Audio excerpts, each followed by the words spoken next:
In May 2024, I was asked to be part of a men's Team England gymnastics training camp that took place at Lilleshall National Sports Centre. I was incredibly impressed with the level of gymnastics and how professionally the weekend was put together. I had the opportunity to share my experiences with 30 hardworking and positively minded young athletes. At 2 a.m, whilst feeding Ozzy, I started to think about the information that would have helped me as a gymnast in my young career with hopes of competing at the very highest level. In my talk, I focused on 5 key areas: recovery, nutrition, mindset, confidence, and preparation. And this is my story. At the weekend, I was part of the Team England men's gymnastics training camp at Lilleshall National Sports Centre. It was a great experience for me. I was really excited to get there, share the knowledge that I had, but I was also asked to do a talk. The main reason I was there was to share some of my experiences. Some of the coaches there and the gymnasts had listened to the podcast, and they felt it'd be really valuable to hear from me. And it was great. I really enjoyed it. It was nice to go to Lilleshall. It's been a long time. It's been 3 years now since I competed at the Olympic trials back in 2021. The gym is just, I think now because I coach at David Lloyd and I have very limited amount of equipment and I'm trying to do my very best to give the kids the best possible chance of doing exciting gymnastics, but I really do have limited resources. When you go in a gym like that, which really is one of the best gyms in the whole world, you feel very privileged, and it was a massive squad. I couldn't believe it. I turned up, lined up with 30 young lads from the ages of probably around 12 until maybe early 20s. I think they had their reserves there as well. The England squad acts almost like the B squad we used to have in the Great Britain system. So we used to have the A team and then a B team, and it's almost like a feeder team for the actual A team. And I always feel that like you're only as strong as your weakest members, and the ability in the gymnastics that I was seeing on display, particularly from the seniors and that top group that were doing routines over the weekend, I was incredibly impressed. And actually it highlighted that, we do still have a lot of depth. That next level underneath those top guys is there. We just have to make sure that we're giving those guys the right opportunities. And I think this England squad is doing that. And again, like I said, thank you to Adam. Adam was the person that got me on board. He heads the program. It's really well put together, very professional. Everybody there is working towards a common goal. The atmosphere is very positive. All the boys are working together, coaches working together. I really liked it. It reminded me of, being younger myself and going to training camps and everything being very team orientated and everybody trying to work together to get better and better. So I really enjoyed that. But the main part of the day for me was doing my talk. So we had a training session in the morning. I led a fast track session, which was cool. It's the first time I've driven to Lilleshall in a long time. There was quite a bit of traffic. Me and my ADHD time organisation, I was cutting it fine, but managed to get there just on time and then led a fast track warm-up, which was cool. And then watched some of the guys do their training. Really enjoyed watching, in particular, that senior group going around and doing routines. They've got preparations for competitions coming up. And some of the gymnastics, like I said, that I saw was incredible. And a lot of those guys, came and had conversations with me throughout the day and said that they listen to the podcast. They love it. They find it really valuable. We've just had Emily Morgan on. Her twin brother was there on the camp, so that was great. And I said, I'm really excited for you to listen to it. Let me know what you think to the podcast, mate. So that was really cool to hear him and how excited he was that his sister was going to be on the podcast. So amazing, really good, super positive weekend. And the talk was great. I really did sit down and I thought, if I was a teenager and I was in their position and I maybe wasn't on the top team, so the A team, or getting funded on the GB team, what would I want to know from Sam or an elite athlete? At the time, the best gymnast in the country might have been Lewis, Dan Keatings. What is it that I'd want to know? What would help me the most? So I sat down and I picked out these 5 key areas, and everything that I talk about in these 5 key areas is anybody can use these. You don't need to have funding. You don't need to have a nutritionist or a sports psychologist or a strength and conditioning coach. All you need is a gymnastics club and the ability to use your brain and make some smart decisions. So, when I think about recovery, that's going to be the first thing we talk about. There are 3 things I'm going to focus on. They're really easy wins, and the most important one is sleep. Sleep is the one thing that anybody can kind of take ownership of and make a real positive difference when it comes towards their training. I think it's something that I didn't really think about or take into account when I was younger. I know that when I was a teenager, you're growing, you're at school, you're training probably some of the most hours you'll ever do. And so I would sleep sometimes up to like 12 hours a day, but I wasn't really actively thinking about that sleep. I used to play Call of Duty till late into the night, go straight to sleep. So I think sleep's the big one. And the reason sleep's important is because sleep is massive for recovery, but it's also really important for skill development. Quite often in gymnastics, you'll be stuck on a skill and you're trying to learn a new skill and your brain is working on those pathways, those new pathways it's trying to create to learn this brand new skill. And you know, at the moment, you're physically and mentally not aligned. You're struggling with it. And you'll go home, come back the next day, and all of a sudden it clicks like that. And that's because when you're sleeping at night, your brain is still actively working on those pathways. So it's really, really important that you get in sleep, not only for your recovery, but also your skill development. So for me, sleep is massive, and that's the easiest win. And I think one of the things that I do now, this wasn't something that I did when I was an athlete and I was still competing because I just wasn't aware of it and I wasn't really conscious of it, is I make a real effort to leave my phone outside of my bedroom. I typically leave it downstairs now. And so I'll go down in the morning to my phone, but I'll try not to touch it for an hour before going to bed and an hour in the morning. That doesn't mean that I'm not on my computer at times if I have to really squeeze some work in, or watching TV, but I've not got that phone right in front of my face. So I'm trying to really switch off from that. Super important now I've got Ozzy as well, because I don't want to be constantly on my emails, checking my emails on social media, seeing if there's things coming up on the podcast. I've got to learn to switch that off. So sleep is massive. So I would massively recommend that you're trying to get a good solid wedge of sleep in, particularly if you're training and you're at school and you're growing and you're a teenager. It's really important. But yeah, for me, that little trick of just trying to get off my phone, and just, it's hard, man. It's normally right there next to your face, right? So you're more likely to go touch it, and in your head you think, yeah, but if I put it outside I won't hear my alarm. Trust me, you'll hear your alarm. So yeah, I kind of, or get an alarm clock. That's what I did. It's not as easy now because I need my phone to keep me awake when I'm feeding Ozzy, so I listen to a lot of podcasts and YouTube videos to keep me awake in the middle of the night. So it's not ideal for my sleep, but the most important thing is that I stay awake so I can feed him. But as soon as I possibly can, I'll be putting my phone back downstairs again. So sleep's the first one. I think the next one is definitely stretching. Stretching, again, super basic, but one that most people neglect. It takes 10 or 15 minutes at the end of a session to grab a foam roller and stretch out. And particularly if you're, towards the age of 15, 16 and plus, and you're doing quite heavy routines and big gymnastics, those DOMs that you feel after a routine day, if you don't flush them out, it makes a big difference on what you're able to accomplish the next day. And it's just 10 or 15 minutes, but quite often it's the small basic things that people just tend to leave out or neglect that make a real big difference. And that's an easy win. A foam roller doesn't cost anything. I'm sure most gymnasts will have a foam roller in their club anyway. So you've got that, you're there, you can use it. And just 10 or 15 minutes of stretching makes a big, big difference to your recovery, and then coming in and getting a good session out the next day. Typically what people will do is they'll have a routine day, let's say on a Monday.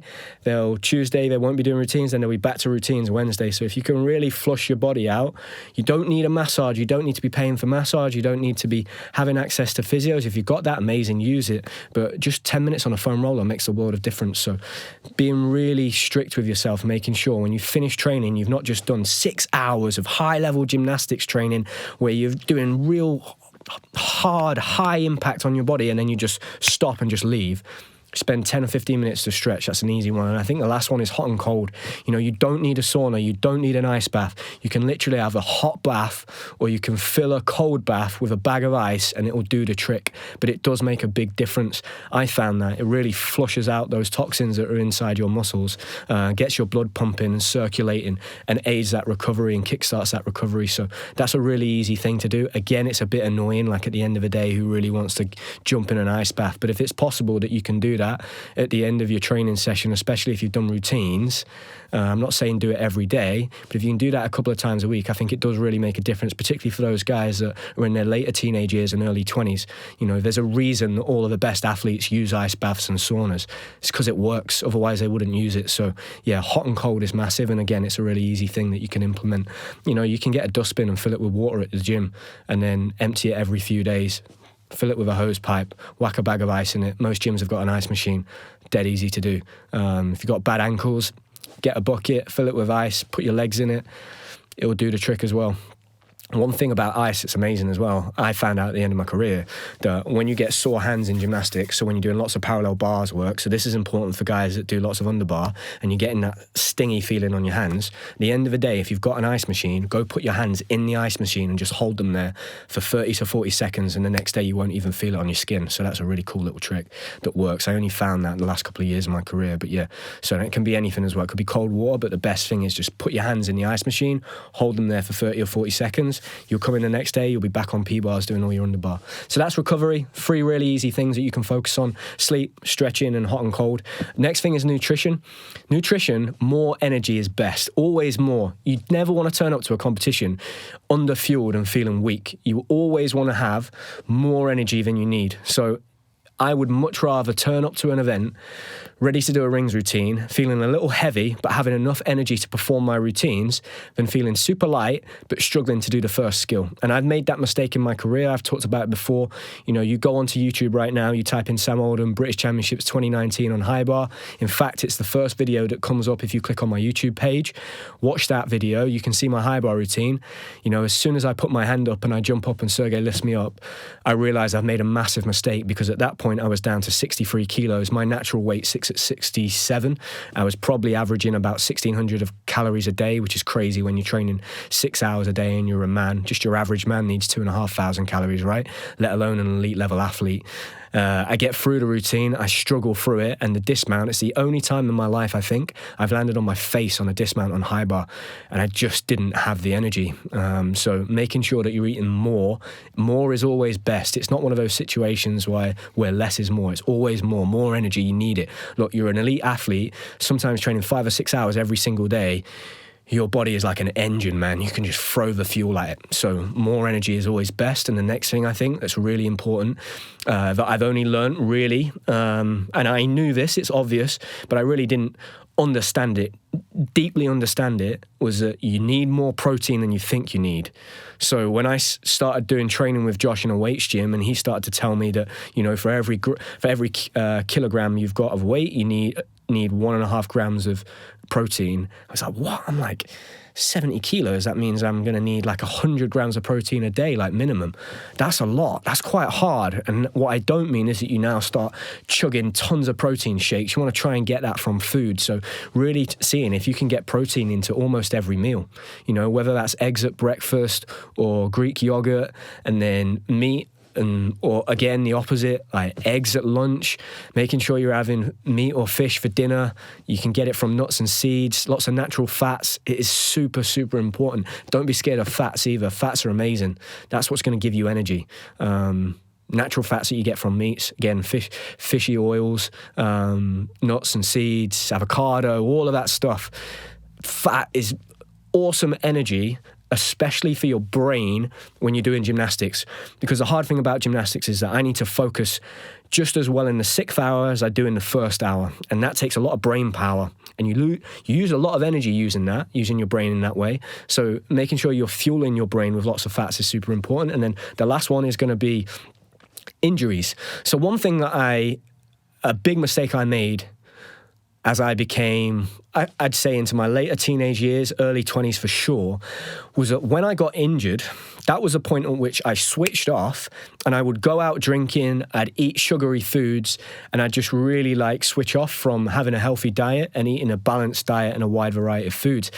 Actually, what I found was that that's the period when I needed it the most. And actually, when you're competing and you're in shape and you've been doing 12 months of training consistently, you can pretty much eat anything. You can cope with that. Your body can handle it. But when you're injured, those first 6 weeks, that is the sweet spot. So if you go out and get absolutely smashed drinking, particularly if you're just turned 17, 18, you're starting to go out with your friends, that 6 weeks of going out drinking is going to prohibit a lot of the recovery that your body needs and the inflammation you need to recover from those injuries. And it's a mistake I used to make, because I used to think, wow, I'm not in the gym now, I'm not competing, so now is the time to chill out, go out with my friends, relax a little bit and get drunk every weekend and eat loads of takeaways and sugary foods. I'd actually argue that those 6 weeks is like a real sweet spot. Now, I'm not saying don't ever drink and don't ever eat sugary foods or have takeaways and relax. I'm not saying that. But in that period of time, just be very conscious that you've got a little sweet spot and a little window where you can really it will make a huge difference in the long run of how quickly you get back from that injury. Because sugar and high sugar foods, it's just inflammation. It's going to inhibit your body from recovering properly. You need that. You need the blood flow. And the same for alcohol. It's going to stop you sleeping. Once you've gone out and you've had a big night out, and let's say you've been up till 4 a.m, you've been drinking all night, and then you've gone and had a takeaway, that sleep you get that next night, that is not sleep. You skip the REM sleep part. It's just like void time. And sleep, you can't bank it. You can't get it back. You can't then sleep. It's gone. Once it's gone, it's gone. So recovery is a massive, massive thing. And in that 6-week window, when you've had an injury, really think about making sure that you're looking after your diet. Then once you're back fit, you're training all the time consistently, then you can relax a little bit more. And maybe after you've finished big competitions, if your body's in good shape, you've not got injuries, you can communicate effectively with your coach and say, and this is aimed at more of the older guys, you can say, look, Sergey, you know, for 6 months, I've been training really hard. I've been looking after myself. I've not been going out. You know, after we finish this big competition, can I have 4 weeks where I can relax a little bit? I'm going to go out with my friends on the weekend. We're going to party, have a good time.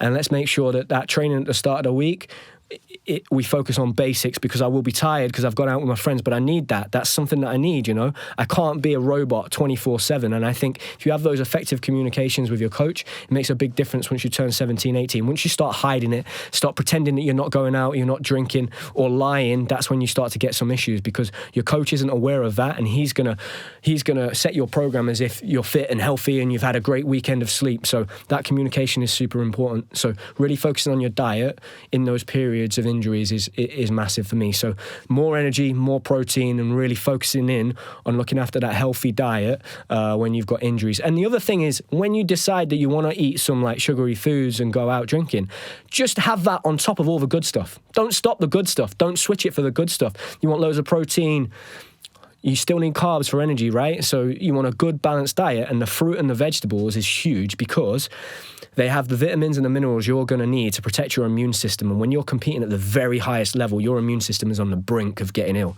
The last thing you want in the last week leading into a big competition, when you put 6 months of work into it, is getting ill at the last minute and it massively affecting your performance. So making sure you're having tons of fruit and veg so it protects your immune system is really, really important. Next thing is going to be mindset. One of the biggest mistakes I see young athletes making is they're too emotional in the gym. And this is one that, you know, I was a sucker for. I was always incredibly emotional, but it's really, really difficult in gymnastics to make good decisions when you're super emotional. And you might be crying, you might be angry, you might be you might be too happy, you know, too much energy. And you've got to really channel that and make sure you're using it in positive ways at the right moments, because in gymnastics, you have to use your brain. It's a thinking man's sport or a thinking woman's sport.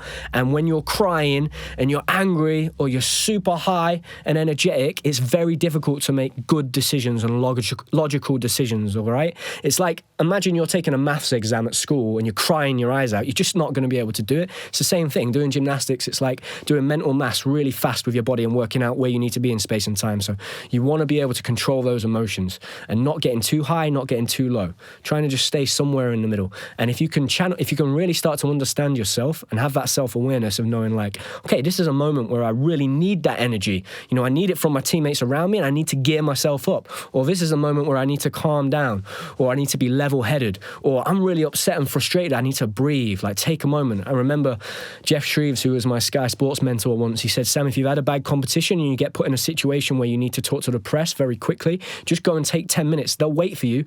Take 10 minutes, calm down, and you'll give a much better answer. And I was like, wow, that's really good advice. So controlling those emotions. The next thing is the two things that are in your control when you walk into a gymnastics club or you walk into any sporting environment. Okay, number one is how hard you work and the amount of effort you put into it. It doesn't matter whether you're 7 or you're 27 or where you come from or what your background is, your gender, religion, race. The one thing that you're in control of is how much work you put in and how much effort you put in. And the second thing is your attitude. Your attitude. Whether you're open to learning, whether you go in there and you're respectful of everybody else. That is really, really important. Those two things are in your control. You know, you might not, there are plenty of things in gymnastics or in sport that are out of your control. Judging, the scoring, politics, injuries, but the two things that you can control is your input, so how hard you work, and also your behavior and your attitude towards training and making sure that you treat everybody with respect. You work as hard as you possibly can. You listen to feedback. You're very open to learning. The best athletes are the ones that talk less and listen more. I spent a long period of my career talking and never really listening. And once I switched that and turned it around and started keeping my mouth shut and listening to somebody else and realizing that they might know something that I don't, and they can also see things in my gymnastics that I'm not going to be able to see myself, it really paid dividends. And it started to change the way in which I operated within a sporting environment for the positive. I think the last thing is self-talk. Self-talk is massive. Making sure that conversation inside your head is a positive one and you guys are working together. Everybody has that voice inside their head, particularly if you're an athlete. And it's very important that you're on the same page and you're working towards a common goal. If you're doing all the training physically, but your mind is telling you that you can't do it, I think you're going to fall off. What if you have a mistake? I'm scared. What if an injury comes? It's going to be really, really difficult for you to perform well and perform successfully. So you have to make sure that you train that. It's a skill, If you have 9 out of 10 of your thoughts are negative ones, you need to slowly switch those odds and those scales. So try and stop them when that negative thought comes in. If it's, I'm not sure if I can do this routine today. I know what that is. That's that negative energy coming back in again. It's creeping in. I'm going to stop it. No, let's see what we can do today. Change it. Use your vocabulary. It's really, really important. And for me, going into training and it being very, almost like me exploring what was possible myself, what I was capable of. And when a challenge arose, I would, one phrase I would always use was remain unfazed. No matter what gets thrown at you or what happens that day, remain unfazed to the situation. And treat it as a challenge. Okay, let's say, for instance, the heating's gone in the gym and it's winter and it's 10 degrees. All right, can I still get a decent session done? Okay, it's 10 degrees, I'm freezing cold. I've come to training, I don't have my thermals on. Okay, what can I get out of this session and can I make the smart decision this time? So really thinking about that, I think that's going to be huge, and that positive self-talk is massive. So making sure you're switching that. I talk about that conversation that I had at the end of my career before my final high bar routine, and I put the t-shirt over my head and I sat there in the corner by myself, and typically in the past that would have been, I can't do this, I've torn my shoulder, this is my last comp, everybody's watching, look at all this pressure, I've not done a good warm-up, I haven't done any routines this week. What happens if it all goes wrong? This is my whole career. This is how it's going to end. It wasn't that. It was, look, you don't have to do this. You don't have to prove anything to anybody else. But if you try to do it, I believe you can do it. We can do this. We've done the work. Trust it. Trust your technique. Put your hand up. Everybody here is supporting you. They just want what's best for you. And it went really well, right? So I wish I'd probably learned that skill a little bit earlier. So remembering, try and take care of your emotions, try to develop a self-awareness of your emotions and the type of character that you are, but making sure that you are using your brain and making logical decisions when you're doing gymnastics. Those two things that you can control, so the input, so the hard work, and also your attitude towards your gymnastics and just life in general, to be honest, and then that positive self-talk. Next thing is going to be confidence. Now, one thing I listened to on a podcast that massively resonated with me was talent without self-confidence is like having money in a bank, but there's no way of spending that money. It's useless. I was like, wow, God, that rung so true. I had all the talent in the world, although I didn't realize that yet as a young athlete. I started to in my mid-20s and towards the end of my career when it was a little bit too late. But I had all the talent. I was capable of doing all that gymnastics, but my confidence just wasn't there, and that probably stemmed from quite a lot of knockbacks, setbacks, lots of injuries, inconsistent performances, inconsistent training, not having results to back up, what I felt about myself and my ability to perform successfully at competitions. So making sure that you're really focusing on that evidence, and that evidence comes from your training. That's where it comes from. You've got to hit numbers in the gym. So you've got to make sure that you're doing the training and you're doing the work. You can't cheat yourself. When you stand up there to put your hand up to do a high bar routine or a pommel routine, you can't lie to yourself. In that moment, if you've taken any shortcuts or you've not done the training you needed to, or you're trying to do a really difficult routine that you've not even competed once in training yet, that's where you get found out in that moment. And you don't want to be in that position. That is a very lonely place to be when there's thousands of people watching you. You put your hand up and all of a sudden you're jumping up to the high bar or stepping up to the pommel horse and you've not done enough work. So you've got to make sure you've got that evidence, and that evidence comes from consistency of training over a long period of time. So making sure that you manage your expectations is really going to help with that evidence, because you need the evidence from your training to put you in a confident mindset going into the competition, and you need the evidence of your competition results and improved competition results to give you that confidence boost as you go into the next competition prep. If you're turning up to every competition and you're falling 4 or 5 times and, you know, you're being very unsuccessful with your performances and your targets and whatever goals you set yourself at the start of that preparation, you're getting nowhere near to them, your confidence is going to tank and go through the floor. So really managing your expectations is really important. So you don't want to set goals for yourself that are too far out of reach, that you feel so overwhelmed that you lose motivation. You don't want to set yourself goals that are way too easy for you or they're well within your reach, because again, you're going to be demotivated. You're not going to want to push yourself. So they need to be just right. You have to find that balance. It needs to push you just enough, but not so far that you end up feeling pretty overwhelmed and like you're a million miles away from your target. So managing your expectations is super, super important. That's one thing I learned towards the end of my career, you know. I've spoke about this 100 times on the podcast, but setting that goal when I was a kid of becoming an Olympic champion, that was it. That was my measurement. That was my bar. I set myself up for failure. You know, that was a dream. It wasn't a goal. Goals and dreams are very different for me. A dream is something that's very positive. It's quite broad as well.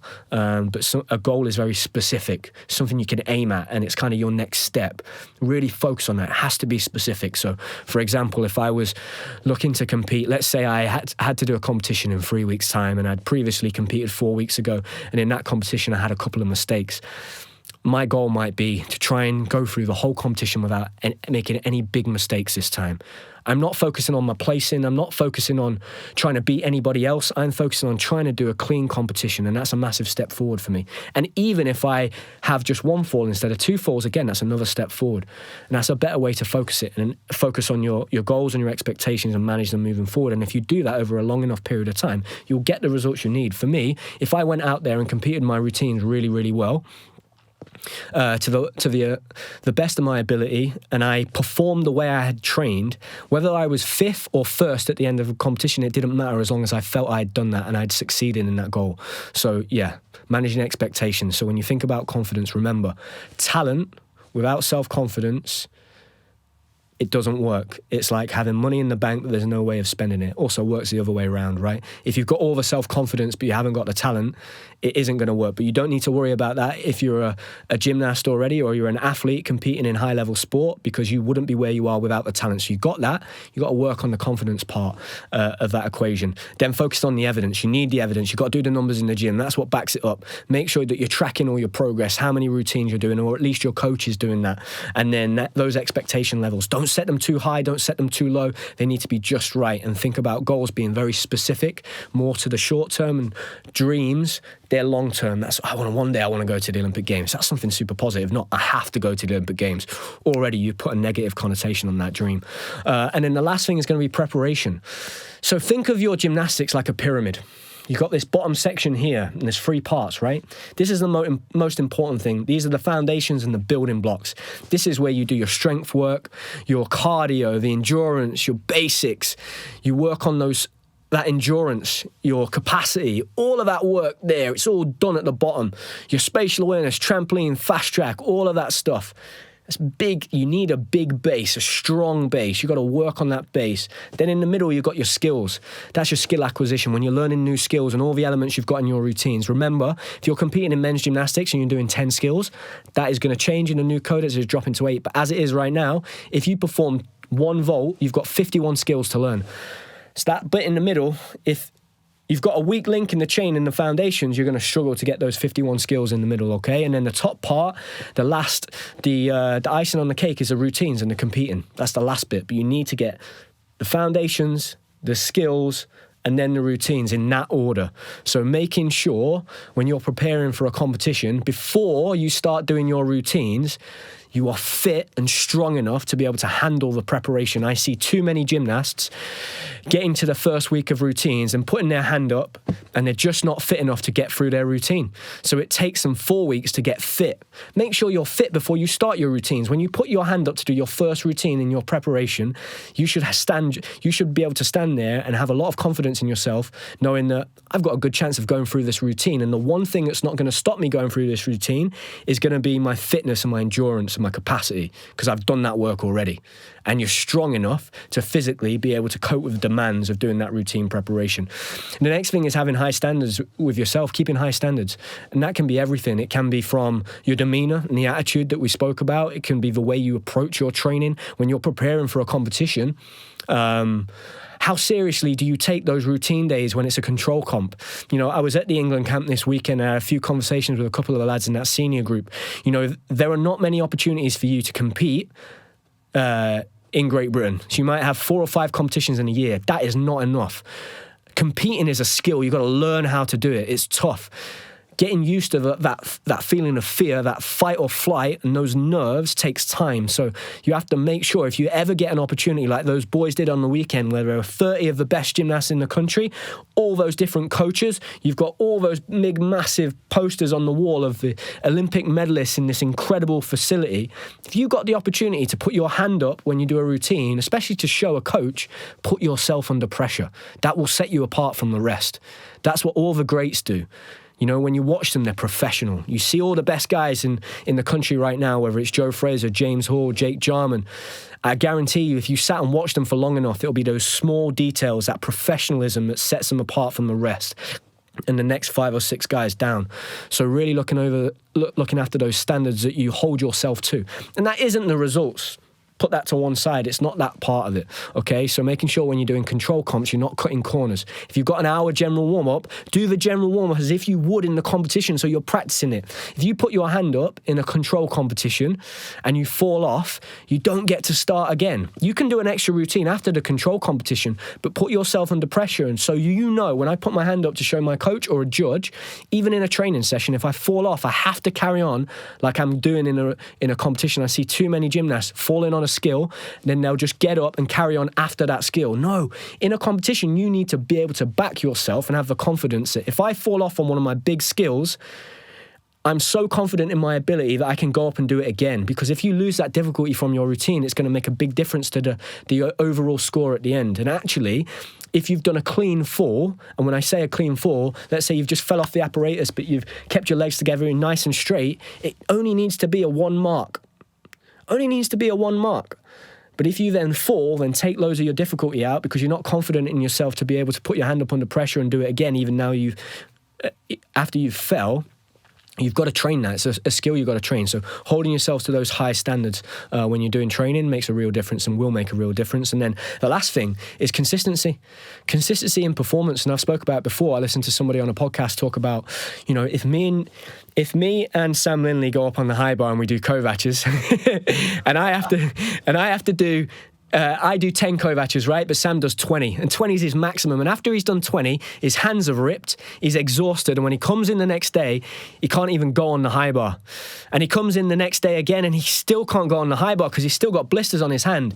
By the Thursday, he can go back on the high bar, but this time he can only do 10 Kovac's. So he did 20 on the Monday, he's done 10 on the Thursday. He comes back in the next day, and again, he's even more exhausted, and his hands are still sore, and he only manages 5 on the Friday. He's now done 20 on the first day, 10 on the Thursday, and 5 on the Friday, and his week's over. I come in, and I do 10 Kovac's every day. By the time I've got to Friday, I've done 50. Sam's done 35. And if I add that up week after week, month after month, year after year, over a long period of time, that compounding interest is going to set me apart from a gymnast like Sam. So making sure that you can stick to that consistency is really, really important. Don't overtrain on a Monday. You've got a long week, and when we compete in gymnastics, you're typically going to compete on a weekend. So if you go balls to the wall, hells to leather on a Monday and completely exhaust yourself, you're going to really impact your training for the rest of the week. So making sure that you can consistently train and compete all of the time is massively important. Consistency is huge. It is. And consistency also means making sure that you're fit and healthy. So be very wary of overtraining, particularly if you're doing a new skill that you're super excited about and you think, oh, it's all right, I'll do 50 today. You're not then thinking about the rest of the work you've got to do the next day. And as Frank, who's been on the podcast, told me, injuries most commonly occur when there's a breakdown in your ability to manage load and load management.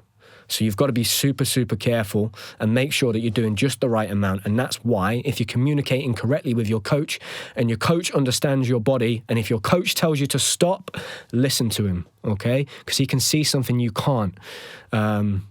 an amazing skill to learn. So yeah, that compounding interest over a long period of time pays dividends. And you see it. You see it with the consistent athletes who make logical decisions and they don't overtrain when they're juniors. They have incredibly long, successful careers. You look at people like James Hall, Christian Thomas, gone on to have amazing careers and compete in senior teams again and again and again and again and again. It's no trick, you know, it's not this incredible mystery that nobody knows. It's consistency over a long period of time, and that compounding interest makes a big difference. So yeah, I hope you enjoyed this. I think it's going to be really valuable for those young athletes that were like me and have hopes of competing at the highest level. For athletes that aren't on a team and they haven't got funding, they don't have access to the best facilities, you can do all of these things. All of these things you can work on.